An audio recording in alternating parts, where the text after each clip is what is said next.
Kasalukuyan pa rin nasa wind signal number 2 ang malaking bahagi naman ng Ilocos provinces. Malaking banta tuloy ang sama ng panahon sa mga nasa coastal areas ng probinsya. Para bigyan tayo ng detalye live mula sa Bangi, Ilocos Norte, nasa frontline ng balitang yan, si Gio Robles. Gio, sa mga oras na ito, ayan, nakikita ko sa video mo, nandyan ka pala sa may dalampasigan. Kamusta ang weather at kamusta yung pag-iikot nyo dyan sa bahagi na yan ng Ilocos? Ruth, mahigpit nang ipinagbabawal ang pagpalaot at pagligo sa mga baybayin ng Ilocos provinces lalo't posible itong hagupitin ng bagyong Krising. Simula kagabi, pabugso-bugso ang malakas na ulan lalo't kung doon sa sinabi mo kanina Ruth, isinailalim na nga sa signal number 2 itong dalawang probinsya ng Pag-asa. Malaking banta sa mga bayan na malapit sa tabing dagat dito ang storm surge o daluyong.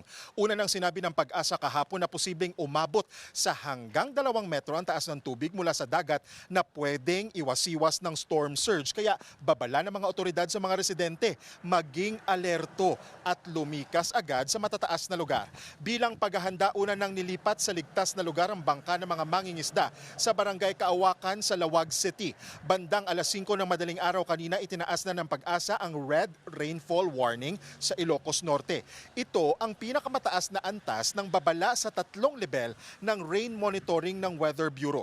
Ibig sabihin yan, posibleng umabot sa 30 millimeters o higit pa ang ulan sa loob lamang ng 1 oras. Dahil dyan, malaki raw ang posibilidad ng pagbaha at pagguho ng lupa. Kaya pinag-iingat ang mga residente lalo na sa low-lying areas gaya sa mga bahay malapit sa Padsan River. Ayon sa Pag-asa, bumagal ang galaw ni Krising kaya mas naiipon ang ulan na dala nito. Kabilang sa mga delikado sa pagbaha, ang mga bayan ng Pagudpud, Bangi, Pasukin, Bacara, Burgos, Lawag, Paway, Dingras at Sulsona. Suspendido ang klase sa lahat ng antas sa mga pribado at pampublikong paaralan sa Ilocos Region ngayong araw. Kasabay niyan, wala ring pasok sa mga local government unit at mga ahensya ng gobyerno dito sa Ilocos Norte. Ruth, ayon sa Pag-asa, mamayang alas 5 ng hapon posibleng maramdaman itong bagsik ng bagyong Krising gaya na po ng